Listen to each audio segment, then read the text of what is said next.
we should be live. Okay, we'll go ahead and call the reorganization meeting to order. Cassidy, could you do a roll call, please?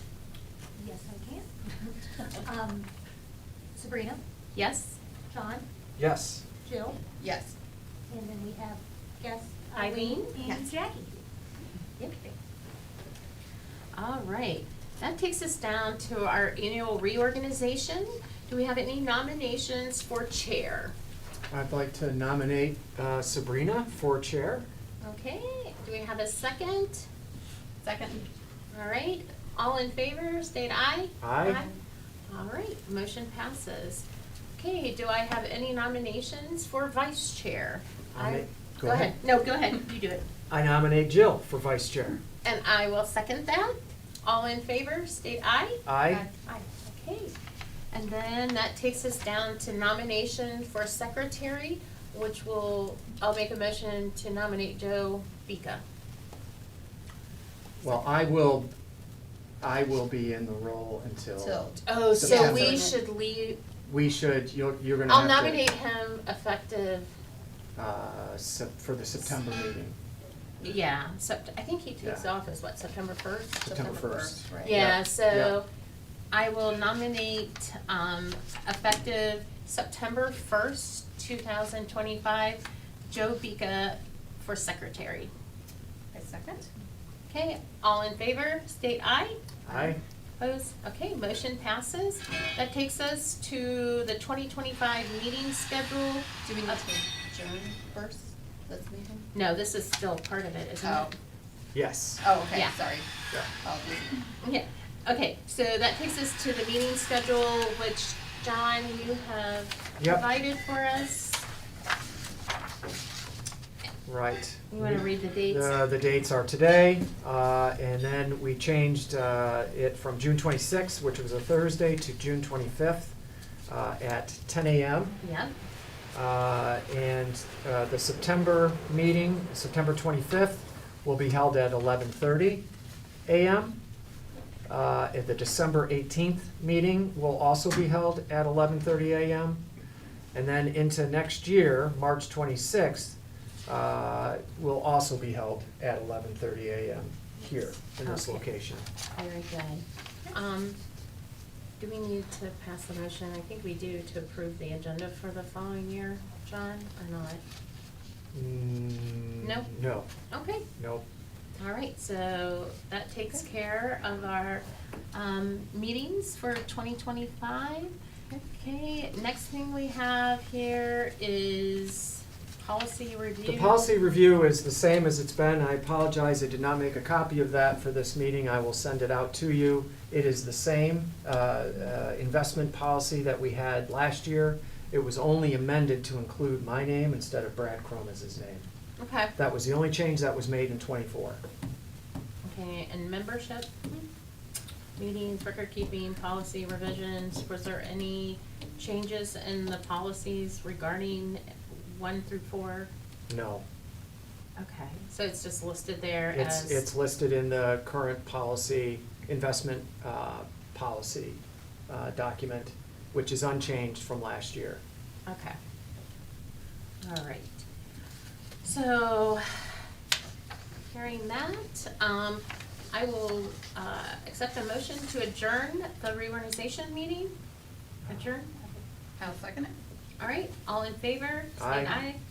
All right, motion passes. All right, at this time, I'm gonna call to order our regular meeting for the Investment Advisory Committee. Okay, Cassidy, would you do a roll call, please? Roll call is as follows: Sabrina, Here. Jill, Here. and John. Here. All right. All right, that takes us to the approval of the meeting minutes from December 19th, 2024. Mhm. Does anyone have any changes, corrections, or questions I do at not. this point in time? No. Okay, hearing none, I'll accept a motion to approve the meeting minutes from December 19th, 2024. I'll second. Okay, all in favor, state aye. Aye. Aye. All right, motion passes. All right. this takes us to Eileen, portfolio update. We all got your, I have an extra one of these. Oh, you want an extra? Yeah. And I have an extra. Down, I do I like it. Oh, no signal, what happened? what did happen? I hit the up arrow, is that the wrong one? oh, did you change the channel Oh, it was maybe? working. I didn't know it. Yeah, really? I do that at home and I swear, I don't have kids at home to fix it for me, so I hit to play around with it. Maybe my computer just went. I'm thinking I'm Oh. hitting the volume button and I hit the damn Uh-huh. channel button.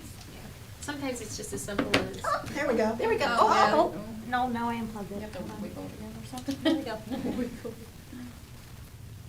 Oh, No not signal. yet.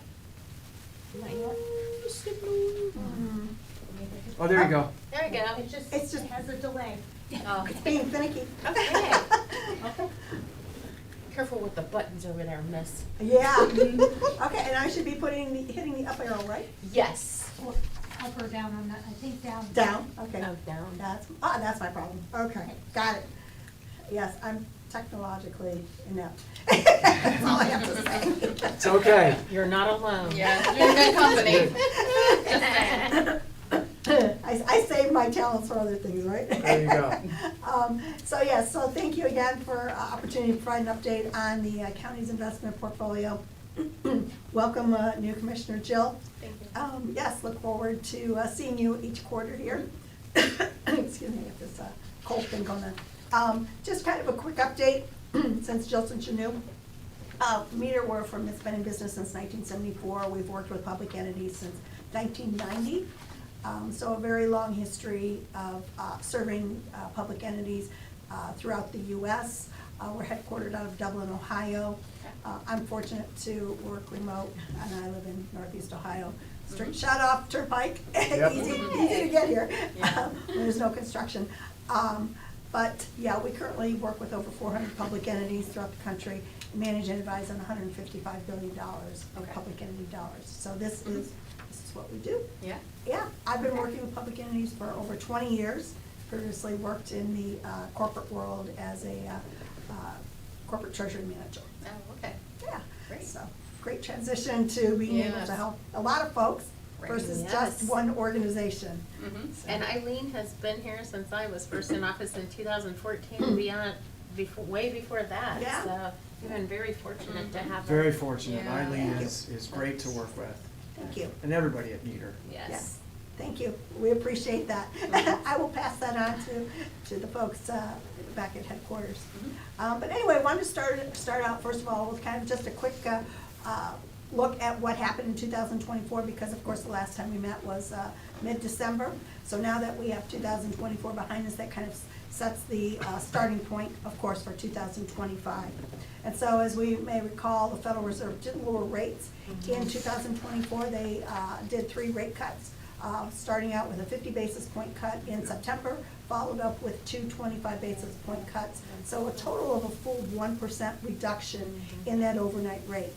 Of course, then we saw that flow through to the market, particularly with short-term investment securities, say like a Star Ohio and the 3-month Treasury bill, where we saw those rates also drop by a full 1%. But when we start to look at the term interest rates, the 2-year Treasury and the 5-year Treasury, they follow their own paths based on inflation expectations as well as expectations for growth. And of course, now we are in this environment of, it's a little hard to have a high degree of confidence in expectations for some of these measures.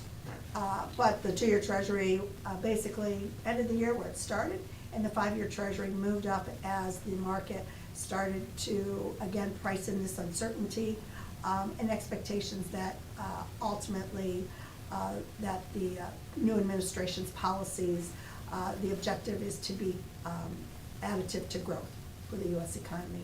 Of course, we're confronted with the high level of debt that the U.S. economy does currently have at $36.1 million. But on the flip side, we are in an environment where inflation has started to move down, and that was really the impetus for the Fed to be able to start to lower rates. So moving on into where are we now in 2025 on page 4. Thank you for keeping all the prices up. Yeah. That'll help curb that big time. Just saying. Yeah. So of course, with the Fed funds rate, that's that overnight rate. Mhm. For 2025, the expectations are that the Fed will lower rates twice this year. Another 50 basis point reduction in rate, that would put our overnight rate down right around shy of maybe that 4% level. I have a question. Yes. So, given the amount of layoffs that there have been, I know that the corollary to that is actually the Fed is more induced to go ahead and make a rate cut. Don't you think that plays into that thinking as well? Yes, we think that will. And this is where, I know when you and I talked earlier, you know, the Fed has been taking this stance of emphasizing patience. And patience from the standpoint of basically saying that they need to see the impact of things like layoffs Right. in the data. Right, We've not seen those impacts yet. yet. So until we see the impact of whether it's layoffs or whether it's, you know, the consumer pulling back or slower growth, it supports the Fed staying steady with their And there's a current lag. policy. There's a lag Yes. right now. We don't have the data. Right, Yeah. exactly. But it's coming. It is coming. It's Right. coming. Yeah, because I mean, we talk about internally, you know, one of the big risks to this whole scenario, particularly for 2025, are things like, you know, the supposed upcoming massive layoffs at the federal level. And, you know, if those folks can find other jobs, then it's a, you know, there's Wash. really no impact, there's a wash. Mhm. But if there's a skills mismatch, and they can't, well then, Yeah. yeah, that can spell some trouble for the US economy, clearly. So again, we don't We know. don't know we yet. It's too early. Yeah, it Yeah. is, it's too early, Yeah. to really be able to model it, to be able to really know with the level of confidence, really what that impact will be. And so, when we see the Fed issuing, coming out and speaking about this, you know, they're being very cautious in how they're talking about, or holding back from really talking about where they see the economy going, other than the expectations are that the economy will slow, and that inflation will continue to move down, but at a much slower pace than, of course, what it did from its height of 9%, you know, down to our current level of 2.8%. So that, of course, raises, in some circles, the question of, well, will we enter during this transition period, a period of stagflation, where we have inflation higher, unemployment higher, and growth lower? And again, no one knows with certainty. Yeah. So we're clearly right in this environment of a lot of unknowns. And Donald Rumsfeld that said, it's the, what you don't know, that you don't know, or Right. something along those Yeah, lines, yeah. yes, Yeah. right? And that's really where we're at. We really don't know because we don't know yet. But that being said, we know we can't just stick our head in the sand. We Right. need to, you know, make, you know, informed decisions to the extent we can. And we need to make sure that we take advantage of the opportunities that are in the marketplace that make sense and that ultimately align with the objectives for each of our clients, including the county. Right. Yeah. So, as I said, inflation expectations, it's gonna take some time for it to come down. The Fed has that 2% target. We're above that. Economic growth expectations are that will slow as well. Eileen, I thought we had gone down, what was the state inflation? I thought we had gone down to about 2.3. Did we go back up slightly?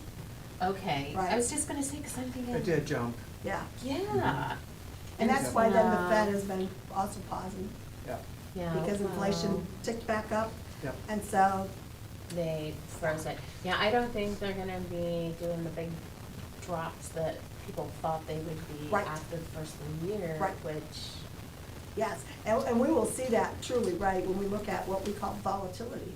Because this, an environment of uncertainty does feed into volatility, where the market even is reacting to the latest data point or taking the latest data point and extrapolating it out. Yeah. And then things turn in the opposite direction. And so, yeah, it's been a bit of a roller coaster ride on rates, I would say, even so far this year.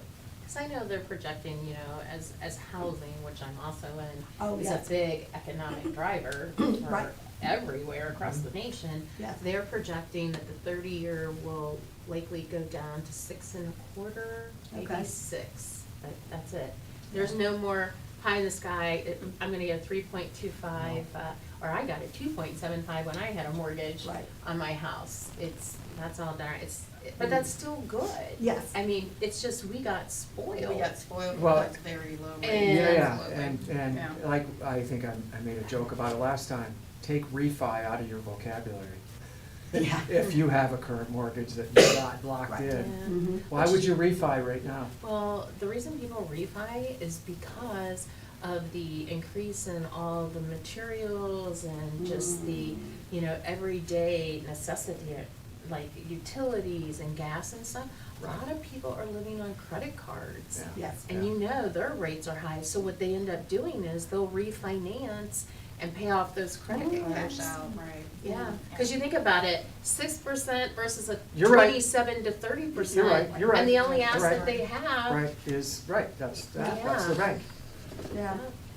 And that's what will drive it. It won't be the boom we thought we Right. would get, but. Right, exactly. And I think to the point, right, you know, interest rates, you know, mortgage rates having been so low, we have to remember what the economic conditions were during that time. Mhm. You know, we were in COVID times, we were in housing crisis times. You know, Yeah. those were exceptional Time, yeah. times. They weren't what we would characterize as a more normal, dynamic, ongoing economy. But the problem is though, now, you know, it gave you more buying power. Now Yes. the houses are way increased in value. And so it sort of still stifles your buying power now. Right. If you're buying at 6 versus if you got spoiled and got in at 2.75 or Right. 3.25, you know, it's affecting buying power for Yep. people. Yeah, and that's why the supply of Yeah. houses is low. Yeah. Of existing homes, right? Because why would you give up your 2 3/4 or 3% No. mortgage? People are not going, Yeah. not doing that. We'll just stay there and maybe fix it Yeah. up a little bit and, And that's what people are doing. yeah, and continue to live there. So we talked about the employment, you know, clearly today, the unemployment rate at 4.1%. By historical measures, that's still a very low level. Interest rates, we are down from our cycle high, which was back in October of '23, when we had the 2-year treasury at a 5.22. Today, the 2-year treasury really is about a 4%, but Right. we're up from our September low, which was when, to your point, Sabrina, that was when inflation had dropped. Mhm. It was in that third, fourth quarter of 2024. So looking at page 5, what this is showing us is really that volatility, that roller coaster ride as far as the market's expectation of where that overnight rate will be at the end of 2025. So we can see clearly throughout 2024, market was expecting not as many rate cuts as we perhaps have even already had. Then when we had inflation drop in the summer of '24, market was expecting that the rate cuts would be fast and furious, and we would have, you know, a big reduction in rates.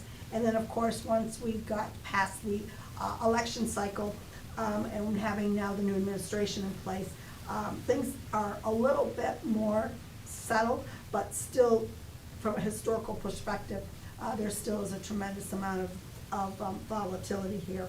Again, you know, the expectations are that the next rate cut will be at the June meeting.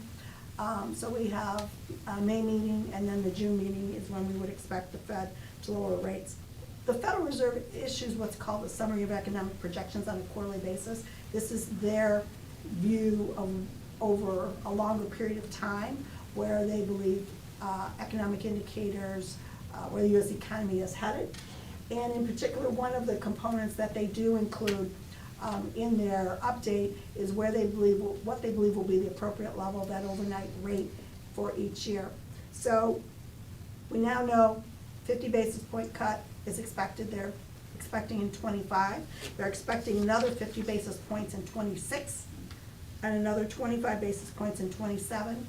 And they ultimately, in today's environment, believe that the long-run objective is to have that overnight rate at 3%. Mm. Now, it's interesting, that has been creeping up. Yeah. Because a year and a half ago, the Fed's long-run projection for the overnight rate was more along that 2.5% line. So we think that's an acknowledgement of maybe inflation won't get back to 2% target. Yeah. It may stay just in general a little higher, and that will warrant support just overall level of interest rates being a little bit higher than what was originally expected. Inflation on page 6. Cause prime rate's what, 7.5 now? Oh, I don't even follow that. Yeah, you're probably right. That's gotta be Good. high. I think it's still in sevens. It was up in the 8s. So, yeah, I think it's about 7. Yeah, that's 7.5. expensive for businesses Yeah. that rely upon that financing. Mhm. Yeah. So inflation, on page 6, Sabrina, to your point, this is where we saw that inflation measure, when inflation had dropped, below that 2.5% range in latter part of '24, but then it picked back up. And then now we've have had 1 month where inflation has dropped back down, but we know 1 month is not a trend to make. And clearly the Fed would want to see the pace of inflation stabilize or continue to fall. Now, the top graph is the year-over-year consumer price index. The bottom graph is the month-over-month change, so we can clearly see that correlation when, prices increase month to month, it translates into a higher year-over-year measure. And two of the big components of late to contributing to inflation have been insurance rates, home and auto. Yes. Yeah, And they are not going down no, because of all the disasters, the hurricanes, the tornadoes. yeah, Bad. wildfires, yeah. Yeah, and who would have known, I didn't know that North Carolina ever had wildfires too. Yeah. And Yeah. Asheville, and Yeah. they haven't done a lot with that. Yeah, You know, yeah, the they're in bad flooding shape. and- They're in bad shape. Flooding and all that. Mhm. Yeah, it's very sad. Very sad. Stay in Ohio. I know. Stay in Portage. Just not in Wyndham, they had a tornado. Well, and I think the thing is, right, we look at our, our natural disasters tend to be just tornadoes, for the most part up here. Mhm. And so, you think, wow, the insurance should be lower, but insurance is, it's like a big cooperative. We all share in the pot, so we help each other out. Yeah. Sometimes good, sometimes bad. Yeah, exactly. Growth, economic growth, this is showing the GDP growth of the US historical, and then I think the key is, the forecast for economic growth for 2025. The expectations are that growth will slow to around that, just under that 2% level.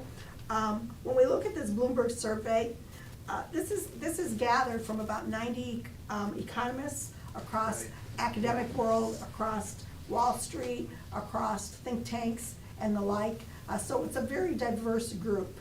But I think that the key point as we look at this is 2 points. First of all, it's not a recession being forecast, which is good. And of course, as we know, there's not a high degree of confidence in some of these forecasts because of the uncertain environment that we're in today. So it'll be interesting to see as the year progresses Yeah. and we have more clarity Right. on, Yeah, what I'd love to Yes. see is, and I'm not asking you to do this for next time, but the Bloomberg survey estimates Yeah. overlaid over the real. the The real actual- numbers, The actual, yeah, right. yeah. The guesstimate versus actual. Well, Correct, yeah. correct. We might be able to do some look back on that just for fun. Fun, right. Yes. And again, when we think about, forecasting the US economy is huge. And there's a And- lot of Yes, missing parts or parts that play Yes. into the fact that, right. They don't always correlate together. No. And they're subject to outside factors as well, so. So anyway, the employment picture, again, this is the other side of the Fed's mandate, full employment. And we know, of course, the unemployment rate is very low still by historical standards. What we're looking at here is the initial claims for unemployment, that's the blue line. We can see that those initial claims have gone up. Now granted, there have not been a lot of federal employees that have been laid off that even would have been included in these numbers, because I believe the federal unemployment, federal layoff numbers are a separate measure. Oh.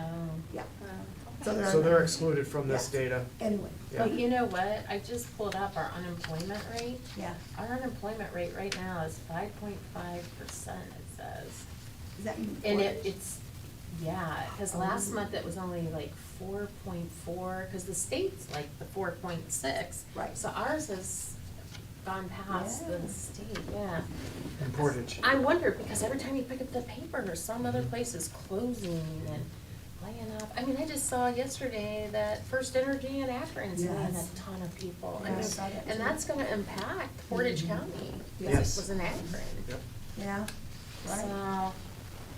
but yeah, Yeah, a lot of things happening, yeah, well, and some things are moving faster than moving others. pieces and parts, but yet we've got manufacturing and floating, expanding, bringing in new, Mhm.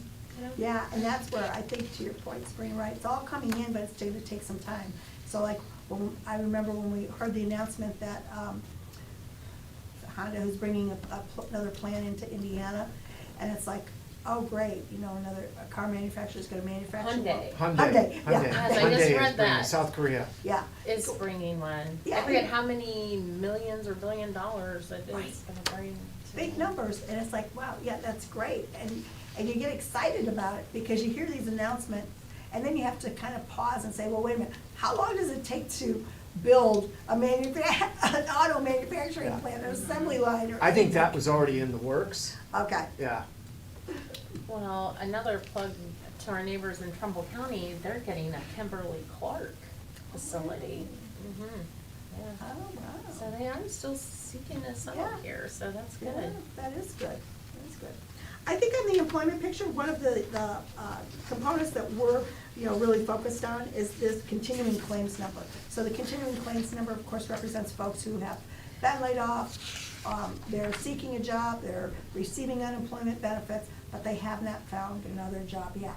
And so as we can see that trend, it's, there is a lot of variability in it, but it is certainly much higher than what it had been, for the past several years. So to your point, right, we are seeing a lot of layoffs, and the question becomes, how quickly will people be able to find, replacement work, rather than staying on the unemployment insurance.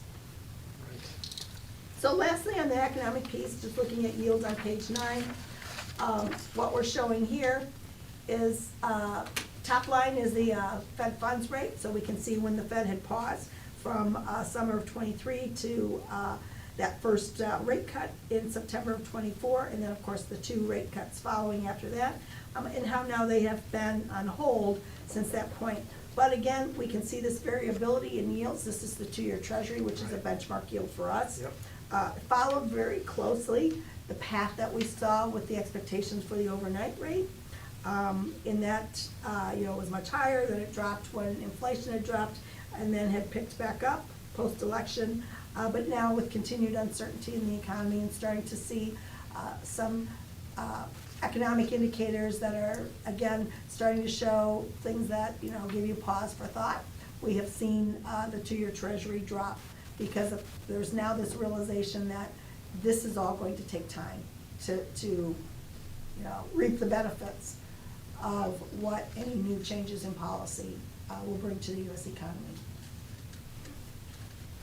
Any questions on the economic piece? John, is there anything you wanted to add? Anything to touch on? No, I think you hit it right on the head. Thank you. Thank you. Yeah, so moving on to the county's investment portfolio. This is, of course, as of the end of February. And since we have a new commissioner, she had asked me earlier, Mhm. as far as where these funds come from, and my answer was, it's probably, from our investments, our initial Yes. investments, and they just compound, because we don't really ever take from these funds, to be honest. Mhm. And so, I don't know if we've ever pulled out any of these No. funds. Yeah, they just keep accumulating and rolling. Yeah.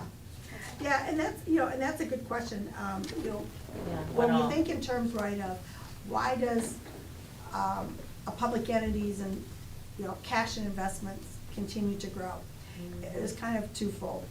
To your point, Sabrina, right? Yeah. When you do your budgets and you budget the interest income, then when the actual comes in, arguably, I think in most years, I think there was only 1 year where it was lower, it's always been higher. So that contributes to what's called carryover. So carryover accumulates and it builds up.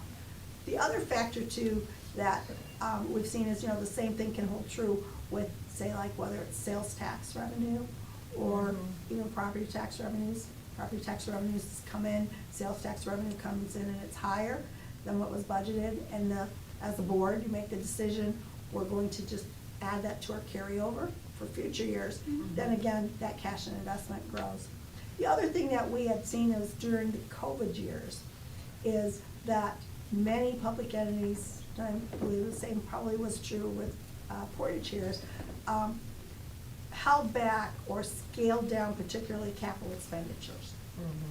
So there were projects you were maybe going to do and you didn't do them because of COVID or because of supply chain disruptions, a variety of reasons. And so those expenses were deferred. And that, again, compounded interest. yes. So what we're starting to see now, at least in conversations with many of our clients, is kind of looking now at the cash and saying, okay, well, we've had this cash that's accumulated.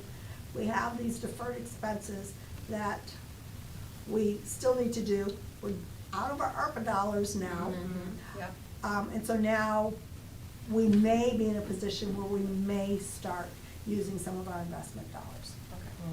Yeah, so that would not surprise us,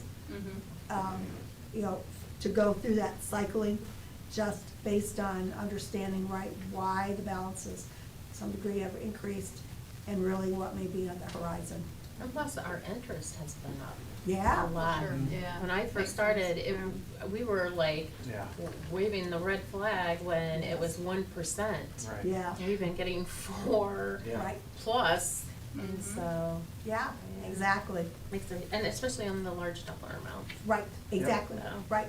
And we've been very, I would say, disciplined also in picking the times when we move some of that excess cash out Yeah. of cash Yeah. and into the investment Investment portfolio. portfolio. What percentage of liquidity do you usually look at, and do you keep it pretty, it doesn't sound like it really needs to be that liquid if not really Right. dipping into it. Right, so we kind of have a little rule of thumb, which is like the 20-80 rule. 20-80. I figured I was gonna see if that was. That's our a- standard. Right, Yeah. exactly, so 20-80. 20% of the total, keep that in liquid cash, Yeah. 80% in the investment portfolio. Yeah. Now, we know sometimes with a larger organization, because the numbers are so big, does, a 15-85 can work as well. And of course, the key is to be monitoring that throughout the year. We know that cash flow goes in cycles. We know that the November-December period for a county particularly It's lower. is a low point. Low point for cash. Yep, but Yeah. it reverses itself We right were away. 32 Yeah. in December, and now I won't steal your Yeah, thunder here. 73. Yes. 73 now, Yeah. right. But that includes, as John had mentioned, settlement will be going out. Yep. So these numbers will drop by the end of March. But again, that's going to come out of cash. It'll all, will be basically very close to our 15 to 20% of liquidity. Mhm. Yeah. Oh, and don't forget to have Jill sign our paper for payroll deductions to the county investment fund. No, I don't know. I think I got it. I think those are outdated forms,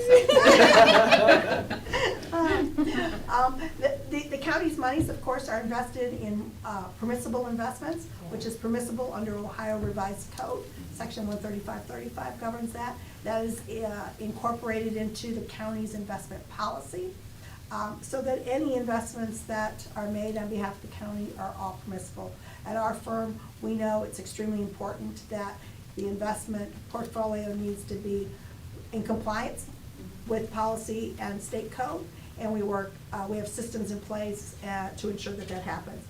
But right now, the portfolio is yielding 3.6%. That's up from Yep. last quarter where Yep. we were at 3.46. Yep. From a strategy standpoint, particularly on a maturity standpoint, our objective is to build up the securities maturing beyond, 3 years and beyond, to be a little over 40%. Today, we're at 37%. Yeah, so as we have maturities here over the course of the next year, we would be looking to, when the opportunities are proper, to invest those longer term. The objective is to lock in these rates that we have today, which are still at high levels, and that will provide this continuity of income Yep. to the county. Yep, yep, yep. That's what we like. Yeah, so if we look at our next page, this gives us an idea of the purchases that we made over the last quarter. We had just shy of 13.5 million invested. Again, as we can see, most of those, were sprinkled across 25, 26, and 29. Again, it was an opportunistic approach. Our weighted average yield on our investments was 4.40. That was up from a 4.05% last quarter. Yeah, that's great. Yeah, we also did do some sale transactions, so this would be where we identify opportunities to maybe swap out of one asset class into another, realize a gain, or swap out of a security and extend the duration of those holdings as well. So it's an active approach to this process as well. Page 13, this is the projected interest income for the county. As we can see, 2024 income, just on the securities portion, this does not include Star Ohio or balances at the bank, was just under 5 million. 2025, and again, this does not assume any reinvestment. So Right, as we're right. reinvesting funds, these bars do grow. Right around 6 million is the expectation for 25. And again, this is on the full portfolio. I know some of those funds are allocated to other funds, not all goes to the general fund. 2026, pretty much stable. Of course, 2027 has been growing, just shy of 5 million at this point. And of course, as we are reinvesting longer term, as we have this reinvestment, those later year bars will continue to grow as well. And then, kind of the last page within this section we have is just that historical view of the portfolio. So again, this just shows the portfolio, gosh, we're going back here 18 years, almost 19 years, showing the portfolio size. As we can see, it has varied slightly over time, and I guess, right to your point, originally, Sabrina, did we kind of take money out? Well, maybe there was at some point. But we can see also how the yield on the portfolio has varied.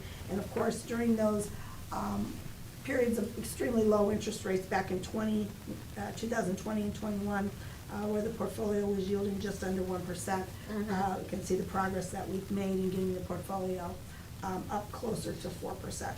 And if we just do some simple math, the amount invested times the 3.6% would generate on a go-forward basis about 6.6 million of interest income.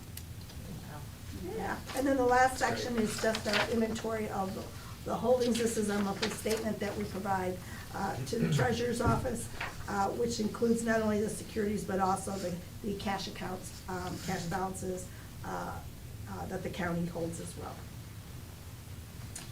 All right, does anyone have any questions for Eileen? Okay. We're not gonna hold so- you to any predictions for. Ooh, what's econ- Eileen's crystal ball say? Yeah. It's a little cloudy right now. I think it's in for tuna. I love it. Yeah, I would say from our perspective, we feel it feels appropriate to continue implementing the strategy that we have been. There's nothing that we see that would cause us to say we need to shift gears at this point. Very good. All right, thank you. All right, that will take us to John and GrowLink update. Yeah, so GrowLink, this is gonna be short and maybe not so sweet, but I'll start with the good news. The good news is that we've got a $200,000 loan for GrowLink. It's the only one we have this calendar year so far, and it was funded on February 20th, so not that long ago, for a dump truck. And Okay. we talked about this last year several times, that the trend has been not so much interest in the home loan, It's the but business. it's the business side. Mhm. And you and I were very supportive of supporting our local businesses. Dump truck means drivers. Drivers are a boost to the economy. If the driver lives and his family lives here in Portage County, I love that. I know you love that. Cause I remember Yeah. a lot of and maybe go over that, where we were with Grow Rink and now how we've expanded on what, folks can apply for, from like agricultural to. Yeah, Just- so just the. give some Yeah, background so, for so some of the loan, the loan options that people have, you can take up to $250,000 for a commercial loan. Okay. And up to $25,000 for a home improvement loan. And the parameters for that are pretty liberal. So if you need it to connect to a new sewer line, Mhm. for example. Mm-hmm. Some of the folks, and Sabrina knows Chin. this, the chin allotment, we have a lot of folks who are going to have to pay out of pocket, probably somewhere between $3,000 and $15,000 to make a connection, depending on the size of their unit and whatnot, and other factors with their yard. So there was interest amongst some of them to, John, I would like to take out a loan. We don't have a minimum requirement, which is great. Mm-hmm. So let's say you need $3,000 to connect, you could take out a $3,000 loan. Or you could take out a little bit more, $15,000, and use it for something, Other, right. for a Mhm. couple different projects. Yeah. We monitor those things, we make sure that they abide by the program parameters that we've set up in our office for it. And these loans are typically 1 to 3% below market. Okay. And what- Now, it's through two banks here Mhm. locally, Portage Community Bank and through Hometown. Okay. I would, and I've talked to both, and to kind of get a gauge of what they're seeing on the ground. People are still on the home lending side, people are still holding back. They're being very cautious about taking out more debt. However, I have seen some interest amongst folks in the chin allotment Sure. Yeah. who are like, you know what, I gotta pay for this thing in 26, end of this year, maybe the beginning of next year. I've gotta pay for this connection. I don't have that cash on hand. If I can get something that's a little bit below market Mhm. in terms of interest, why the hell not? Yeah. So, So what's the typical terms though for repayment? it's 5 years.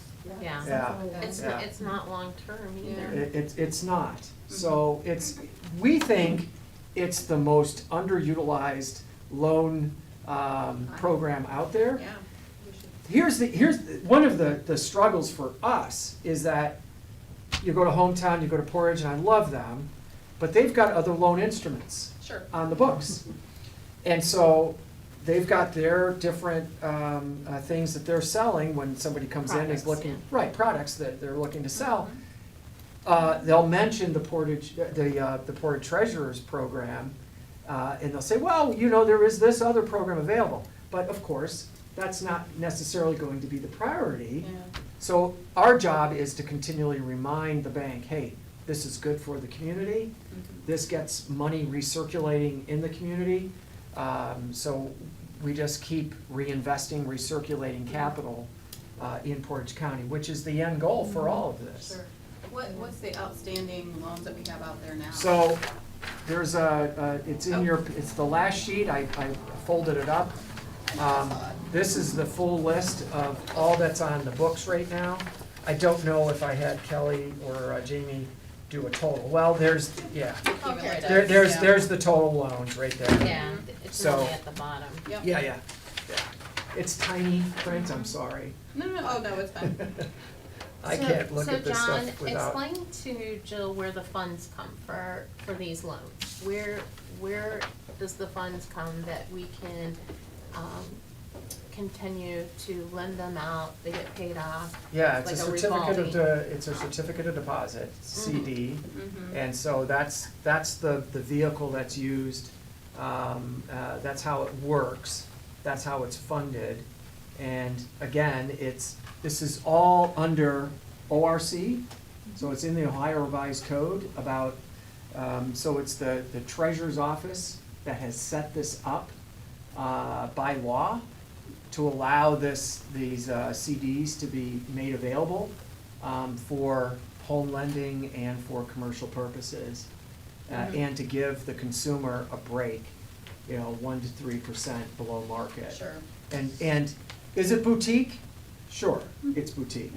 But you'll Um, see the word spreads, as you look, it starts out with Rick Kuntz Trucking, and then all of a sudden you'll see Helmling Trucking, so within Sure. the trucking Yeah. industry, they We've have had- used it. Yeah. And these are all short-term loans, but the rate they get, they can't go on the open market No, and get it. and so our truckers So- have figured it out. Mhm. That this is, Right. this is one of the things we laugh about it, but it's one of the things that became kind of organic, I think, in the trucking community here locally. They saw, hey, this is a good deal, word spread. They should invite us to their next convention, I think. I'm kidding, Right, but no, they have taken us up on Yeah, this. they've taken the initiative. I wish, and here's my hope, we also, we have a loan available to farmers at a reduced rate as well. And I've had a couple people come to me late last year, a couple farmers in Suffield said, hey, I might be interested in this, and I sent them the information, talked to them about it. But I think our small farmers are struggling in Portage County, and I'd like to help them out. I don't want to necessarily always say, lead with a debt mechanism, Mhm. right? But it's, yeah. But if it can help you get your Uh-huh. keep your business afloat, Mhm. 'cause you Get can over use- that hurdle. correct. Mhm. You can use on the commercial, you can use that for operating costs. I was just gonna ask So that it's pretty, question, yeah. it's right. pretty wide open. Mhm. Doesn't have to be capital Uh-uh. improvements, basically. Nope. Well, yeah. We are very, very, the whole idea is to make cash available to people, cheaper cash available to people, so they can launch their business, keep their business, run their business, whether it's a small farm or a mid-size or large company or small company based here in Portage County. Mhm. We want them to be successful, which is why I pitched this like hell last year. Went to all the townships, I went to villages and spoke in front of city councils as much as I could about this. But again, people were very, very hesitant going into the election. Mhm. And we're waiting for the Fed to make additional cuts. Because Fed makes a cut, okay, now my cash just got even cheaper. Mhm. So, my worry about the upcoming 50 basis points being cut in June, and then in September, I wonder if people are gonna sit on their hands and still wait it out to get a better deal, Sure. right? Yeah. So, Agreed. it's a good program, Mhm. I love GrowLink, and I have been trying to market the hell out of it, but, I think people are still being very cautious about taking out a debt instrument right Mhm. now and going Yeah. into a little bit more debt. Well, thanks for explaining that. You're welcome. Yeah. All right. Did you have anything else, John? That is it, and I will continue to promote it until the end of my term. Yeah. Yep. All right. All right. Is there anything else to come before the Investment Advisory Committee? Hearing none, I'll make a motion to adjourn. Second? All in favor? Aye. Motion passes. Thank you, everyone, for coming today, and Jackie for sitting there. Thank you. Thank you. Very helpful.